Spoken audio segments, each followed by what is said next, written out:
सुना दूं अगर आप नाराज ना हो, ताकि ये बात मुकम्मल हो जाए। मैंने जब दूसरी शादी के लिए पैगाम निकाह भेजा तो एक तलाक याफ्ता खातून, अल्हम्दुलिल्लाह मेरी उनसे औलाद है, हम 14 साल हो गए, हमारी 13 साल हो गए, अच्छी जिंदगी गुजर रही है, अल्लाह और गुजारे। अपने पर्सनल वाकयात इंसान शेयर नहीं करता, लेकिन कुछ चीजें शेयर करनी पड़ती हैं ताकि जो मैं बात समझाना चाह रहा हूं वो खोपड़ी शरीफ में बैठ जाए। खोपड़ी के साथ शरीफ लगाता हूं तो इंसल्ट खत्म हो जाती है। मैंने निकाह का पैगाम भेजा। मेरी जो सेकंड वाइफ थी तलाक याफ्ता भी है, उनके पहले से 2 बच्चे भी, फर्स्ट कजन से डिवोर्स हुई उनको। वो उनके वालिद थे हरी पगड़ी वाले, सही है। कभी जिंदगी में उनके वालिद से मेरा रास्ता नहीं हुआ। किसी ने राब्ता करवाया कि भाई फलां इलाके में एक साहब है, उनकी बेटी तलाक याफ्ता है, 2 साल से घर बैठी हुई है, आप दूसरी करना चाहते हो वहां पैगाम भेज दो। मैंने कहा मेरी तरफ से आप पैगाम भिजवा दो। उन्होंने पैगाम भिजवा दिया। तो जो मेरे ससुर साहब है उन्होंने मुझे बुला लिया, मस्जिद में भी आए मुझे देखने के लिए, हरी पगड़ी पहन के आए थे, इतने कट्टर हरी पगड़ी पहन के आए। हमारी पगड़ी का कलर क्या था? व्हाइट और ग्रीन में कभी इज्तिमा हुआ है? लेकिन अभी जो मैं समझाना चाह रहा हूं उसको समझो। मैं गया उनके पास, मैंने कहा जी फरमाइए। व्हाइट पगड़ी पहन के गया। उनके घर के गेट पे लिखा हुआ था या रसूलुल्लाह मदद, और इस टाइप के स्टिकर सब चिपके हुए थे। कोई तुक नहीं बनती कि एक व्हाइट वाला ग्रीन से इतना क्लोज हो जाए। मैं गया, फरमाने लगे कि आप क्यों दूसरी शादी कर रहे हैं? मैंने कहा मेरा नजरिया है, मैं आपको घर दिखा देता हूं, मैं रेंट पे अलग घर लेके दे रहा हूं, पहली वाइफ से इनका ताल्लुक नहीं होगा, वो अलग रहेगी। होता है ना लोग फटे झगड़े। मैंने कहा भाई इनकी सेपरेट लाइफ होगी, पहली वाली की अलग लाइफ, मैं अलग घर लेके दे रहा हूं, आप घर आके देख लें, लोकेशन देख लें, और मेरे बारे में मालूमात ले लें कि बंदा कोई सुट्टा मुट्टा तो नहीं लगाता, कोई चर्च कोई भी, आपको राइट है पूरा। वैसे भी सुट्टा लगाने वाले आदमी के चेहरे से ही पता चल जाता है, लेकिन हो सकता है कोई डिस्टेंपर लगा के आया हो। तो मैंने कहा आप हमारे महल्ले में जाके मेरे बारे में पूरी इंक्वायरी कर लें कि बंदा 2 नंबर तो नहीं है, कुछ जो आप इंक्वायरी कर सकते हैं, आप आजाद हैं। उन्होंने कहा भाई हमने इंक्वायरी की, फिर उन्होंने आके कोई ऐसी रिपोर्ट अलग से मुट्टी की, बस इतना था कि चुपके अंडा मोड़ में बैठ के चाय पी रहे होते, ठीक है ना।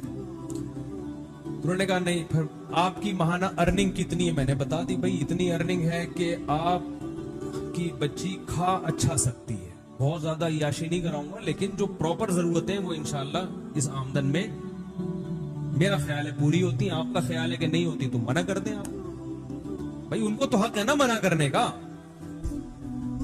तो कहने लगे फिर आप दूसरी क्यों कर रहे हैं, आपकी पहली बीवी में कोई खराबी? मैंने कहा नहीं, मेरे उनसे बच्चे भी हैं माशाल्लाह, फिटफाट हंसी खुशी जिंदगी है, मुझे कोई टेंशन नहीं है। लोग कमबख्त क्या करते हैं, दूसरी करने के चक्कर में पहली को बदनाम लाजमी करते हैं, ये बड़ी घटिया हरकत है। कह रहे फिर आपका दिमाग खराब है जब पहली में कोई खराबी भी नहीं है, कुछ भी नहीं है, तो क्यों कर रहे हो? मैंने कहा मेरा नजरिया है कि मर्द को इस जमाने में ज्यादा शादियां करनी चाहिए ताकि ख्वातीन का घर बसे। तलाक याफ्ता बेवा बहुत सी औरतें बैठी हुई, बहुत ज्यादा जब बहस हुई, मैंने कहा देखें मैं दूसरी क्यों कर रहा हूं, ये मेरा हेडेक है, मैं अपने फायदे के लिए कर रहा हूं, मैं आपके फायदे के लिए नहीं कर रहा। मुझे पता है कि मुझे इस एज में कोई कंवारी लड़की नहीं मिलेगी, सही है ना। दूसरी का सुनते ही लोग क्या हो जाएंगे, भाग जाएंगे। मुझे कोई ऐसी खातून ही मिल सकती है कि जिसकी जरूरत हो, जिसको रिश्ते कंवारे लड़कों के ना मिल रहे हो। तो मैंने सुना था आपकी बेटी तलाक याफ्ता है, 2 बच्चे भी हैं, तो 2 बच्चों के साथ आजकल कौन किसी को एक्सेप्ट करता है? तो अगर आपका ख्याल यह है कि आपकी बच्ची के लिए मैं बेहतर हूं दूसरी पे, तो आप करें। अगर आपको कोई कंवारा मिल रहा है तो कतन ना करें आप मुझसे, मैं भी आपकी जगह होता तो कंवारे को तरजीह देता सेकंड मैरिज वाले पर। भाई बाप तो अपनी बेटी के लिए अच्छा ही सोचेगा ना। मैंने उनसे कहा अगर आपको अपनी बच्ची के लिए इस उम्र में, मेरी उम्र उस वक्त होगी मेरा ख्याल है 15 साल पहले, कितने साल का मुझे होना चाहिए, यंग था मैं, इससे तो बहुत अच्छा था जो आज हो ना, मैं इससे तो बहुत ही हटो बच्चों किस्म का था। तो मैंने कहा कि अगर आपको कोई कंवारा लड़का अपनी बेटी के लिए मिलता है कि जिसके साथ कोई दूसरी बीवी मौजूद ना हो, तो मैं खुदा की कसम आपकी जगह होता तो मैं भी उसको तरजीह देता। अच्छे से अच्छा ही सोचना चाहिए। मेरी जितनी अर्निंग है, अगर आपको इससे डबल अर्निंग वाला कोई दूसरी शादी के लिए मिले तो आप उसको दें, क्योंकि आपकी बच्ची वहां जाके इतना अच्छा खाएगी कि मेरे यहां इतना अच्छा नहीं, मेरे यहां इतना खाएगी, वहां जाके इससे डबल अच्छा खाएगी। तो उन्होंने कहा मिलेंगे तो नहीं रहा ना, 2 साल हो गए। जो भी तलाक का सुनता है, बच्चों का सुनता है, निकाह का पैगाम नहीं भेजता। जो भेजते हैं वो बुड्ढे बुड्ढे लोग भेज रहे हैं। बुढ़े बुढ़े 55 साल 60 साल इस उम्र के रिश्ते आ रहे हैं। तो उन्होंने कहा यार हम कैसे कर सकते हैं, ये तो जाहिर है बुढ़ापा भी तो एक जवान लड़की के लिए एक ऐब की बात है ना। तो मुझे कहने लगे कि यार नहीं आ रहे। मैंने कहा फिर आपकी मर्जी है। कहने 6 महीने का हमें सोचने के लिए टाइम दे। मैंने कहा मैं 6 महीने क्या, आप सोचने के लिए 10 साल का टाइम ले लें, लेकिन मैं रुकूंगा नहीं। मुझे अगर इस दौरान कोई रिश्ता मिल गया इससे अच्छा तो मैं वहां हाँ कर दूंगा, क्योंकि मैं अपना फायदा सोच रहा हूं। मैं देखो ये इतनी तफसील से वाकया इस फलसफे को समझाने के लिए सिखा रहा हूं आपको कि 4 शादियों का फलसफा है क्या। मैंने कहा मुझे अगर इस दौरान कोई इससे अच्छा रिश्ता मिल गया तो मैं फौरन वहां हाँ कर दूंगा, फिर तीसरी पे आपको पैगाम भेज दूंगा मैं, ठीक है ना। लेकिन मुझे अगर मिल गया तो मैं वहां कर दूंगा। मैं 6 महीने तक अपने आप को बाउंड नहीं कर सकता, क्योंकि इसमें रिश्ते मिलते बहुत मुश्किल से हैं। उस वक्त मैं ज्यादा मशहूर भी नहीं था ना। मैंने कहा धक्के दे दे के लोग निकाल देते। मैंने लंगड़ी औरतों को पैगाम भेजा निकाह का दूसरी शादी के लिए। लंगड़ी, उनके अब्बा ने डांट के भगाया मुझे। लंगड़ी लड़की, ना कोई हुस्न जमाल, अब तो नहीं पता ना किसकी बात हो रही है, पुराना किस्सा। लंगड़ी लड़की के लिए मैंने दूसरी शादी का पैगाम भेजा जो बैसाखियों से चलती थी बेचारी। मैंने कहा दूसरी पे तो ना ना ना तुम्हारा दिमाग खराब हो गया, पागल हो। मैंने कहा ठीक है भाई हम तो पागल हैं, आप ना करो, हमारे से कर दो। मैंने अल्लाह की कसम लकवा की मरीज खातून को पैगाम मैंने कहा भेजा है दूसरी शादी के लिए। लकवा की, मुंह नहीं हो जाता थोड़ा सा लकवा से, ऐसी लड़की को पैगाम मैंने कहा भेजा था दूसरी शादी। मैं बिल्कुल यंग था, क्यों, मुझे पता था भाई दूसरी पे रिश्ता मिलना बहुत मुश्किल काम। कोई बात नहीं, थोड़ा सा ऐप बर्दाश्त कर दो, एक फलसफा नजरिया जिंदा हो जाएगा। मुझे कोई खास फायदा नहीं था, टेंशन ही लेके पालता। लेकिन मैं जब 4 शादियों पे बयान करूंगा तो लोग कहेंगे ना आपने अमल किया। तो मैं ये मिसाल तो दे सकता हूं कि हाँ मैंने अमल किया। मैंने बहरी लड़कियों के लिए निकाह का पैगाम भेजा। बहरी, गूंगी बहरी, जिस शादी दफ्तर में पैगाम लेकर गया उस खातून ने मुझे इतना डांटा है, आपको शर्म नहीं आती। मैंने कहा देखे मैं दूसरी शादी करना चाहता हूं, कोई बहरी लड़की, बहरी माजूर भी लड़कियां होती है ना आपके यहाँ, तो उनको कोई मिल नहीं रहा होता ढंग का आदमी। पहला वो मिलेगा उनको भी गूंगा बहरा ही, वो भी गूंगा बहरा, ये भी गूंगी बहरी, दोनों बैठ के पता नहीं ब्लूटूथ के जरिए लड़ रहे हैं वाईफाई से कनेक्ट हो रहे हैं आपस में, ठीक है। तो इतना बुरा समझा जाता है। हालांकि देखो कोई गूंगी बहरी होती तो कम से कम उसको हम घर दे रहे हैं, अलग ठिकाना दे रहे हैं। लेकिन शादी दफ्तर में खातून बैठी और डांट के भगाया उन्होंने मुझे, क्या आपको शर्म नहीं आती, आप दूसरी शादी की बात कर रहे हो, दिमाग खराब हो गया आपका, ऐसे भगाया। मैंने कहा हमारा तो दिमाग खराब हो गया, हम तो करेगा, आपको नहीं। लंगड़ी लड़कियां, गूंगी बहरी लड़कियां और लकवा की पेशेंट, बहुत उम्र में अपने से ज्यादा उम्र की औरतों को भी पैगाम भेजा। मैं यंग था और मैं 48 साल की खातून को, कंवारी थी लेकिन 48 साल की हो गई, रंग भी ब्लैक, उनको मैंने निकाह का पैगाम भेजा। उन्होंने कहा नहीं, दूसरी बीवी मैं नहीं बन सकती। मैंने कहा बैठे रहो, एंजॉय, अब तक एंजॉय इन्ना लिल्ला हो चुका होगा मेरा ख्याल है, एंजॉय करो लाइफ। भैया वो ठीक है, नहीं करें, उनकी मर्जी है, मैं कोई मजाक नहीं उड़ा रहा, उनकी मर्जी है। उनको शौहर इकलौता चाहिए था। अब 48 साल में इकलौता जो मिलेगा कम से कम 58 साल का होना चाहिए उसको ये भी कम से कम बता रहा हूं, वरना 68 से कम का नहीं मिलेगा।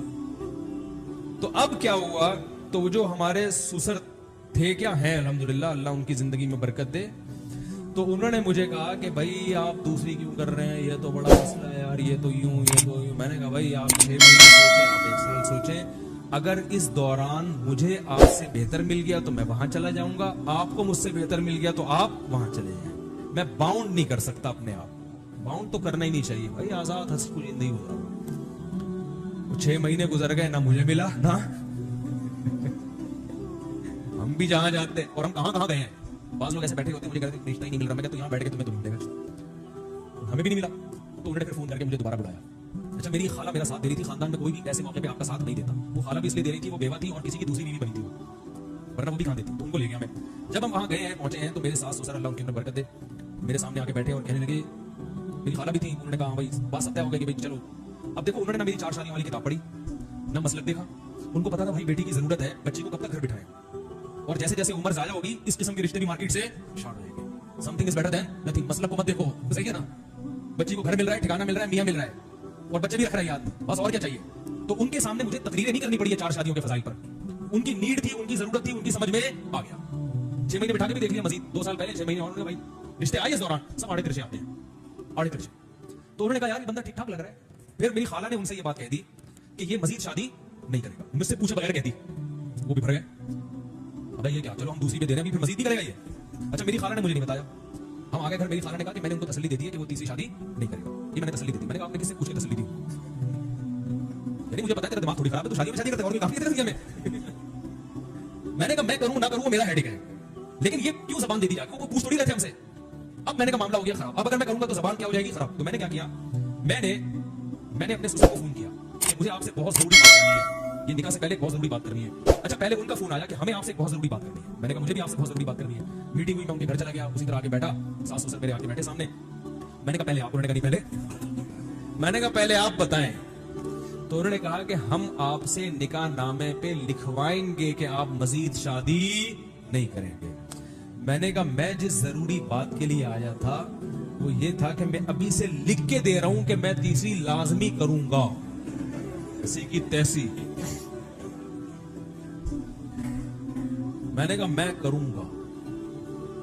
अब वो गुस्से में आ गए ना, क्या आपका दिमाग खराब है, आप तीसरी शादी भी करोगे, पागल हो गए हो। मैंने कहा मेरा दिमाग खराब है कि मैं दूसरी कर रहा हूं, मुझे क्या जरूरत है, मेरी पहली बीवी फिट ठीक ठाक माशाल्लाह फिटफाट, कोई बीमारी नहीं उसको, मेरे उससे बेटा भी है, बेटी है, ये सब औलाद अच्छी कुछ जिंदगी गुजर रही है, मेरा दिमाग खराब है, मैं दूसरी शादी कर रहा हूं। मैंने कहा मैं अगर कर रहा हूं अपने फायदे के लिए तो आप भी अपने फायदे के लिए कर रहे हैं, तो कल किसी तीसरी औरत को अगर जरूरत पड़ती है उसके फायदे के लिए मैं करूं तो मैं वहां भी करूंगा। हाँ मुझे रिश्ता ही कोई ना दे के पहले एक जब होती है तो रिश्ता मिलना मुश्किल, दो हो जाए तो और ज्यादा मुश्किल, ना दे तो वो उनकी मर्जी है, हो सकता है सारी जिंदगी ऐसी बैठ रहा हूं। लेकिन जहां आपकी बेटी को जरूरत पड़ सकती है कि वो किसी मर्द की दूसरी बीवी बन रही है, क्योंकि इकलौते का ऑप्शन, अच्छे इकलौते का ऑप्शन उसके पास नहीं है, तो ऐसे ही किसी खातून को फ्यूचर में इसकी जरूरत पड़ सकती है कि अच्छे इकलौते का ऑप्शन खत्म हो गया, दूसरे वाले का भी अच्छा उसको नहीं मिल रहा, तीसरा वाला उसके ख्याल में मैं बहुत अच्छा हूं, मैं नहीं कह रहा मैं अच्छा हूं, लेकिन उसका ख्याल होगा कि ये हमारे लिए तीसरी पे भी क्या है, बहुत अच्छा, तो ये अव्वल हो सकता, फिर उसको इनकार करना ये उसके साथ जुल्म है। अब देखो कितने बड़ा मैंने बम्सर मारा कि नहीं मारा, वो टेंशन में आ गए यार ये क्या मसला है। मैंने कहा सोच लें, सोचने पर गवर्नमेंट की तरफ से कोई पाबंदी नहीं है, अभी निकाह हुआ थोड़ी है, आपको भी हक है ना इनकार कर दें। मैंने कहा इनकार कर दें आप, कोई मसला नहीं, आपको इससे बेहतर कोई मिलता है तो आप वहां करें। उन्होंने कहा नहीं मिल रहा ना, मसला तो यही है, मिल रहे हैं बुड्ढे बुड्ढे लोग आ रहे हैं, कोई कह रहा है कि इससे हम जॉब करवाएंगे, जवान आ रहा है तो कह रहा है ये जॉब करेगी, और अगर बुड्ढा आ रहा है जो पैसे हैं तो, लेकिन बुड्ढा है वो, पैसा है लेकिन बंदा क्या है, उम्र में बहुत ज्यादा है, तो फिर वो सोच में पड़ गए। तो फिर वो मेरे सामने मेरी सास से इतनी बात है कि बंदा 2 नंबर नहीं है ये लोग कपड़े याद कि जो इसके दिल में है वो उसकी जबान पर, और फिर वो कहने लगे कि 1 नंबर आदमी का मिलना बहरहाल मुश्किल है, ये बंदा में कोई घुमा नहीं रहा बात, अपनी तारीफें करनी चाहिए, वो कर रहे थे ना इसलिए मैं पार्सल कर रहा हूं। उन्होंने कहा इतनी बात जरूर है कि बंदे में घुमा नहीं रहा बात, कि घुमा रहा यूं कर रहा है, एक्चुअली देखेंगे, वो सीधा सीधा कह रहा है भाई जहां तक जब दूसरी है तो इस्लाम में तीसरी भी जायज है।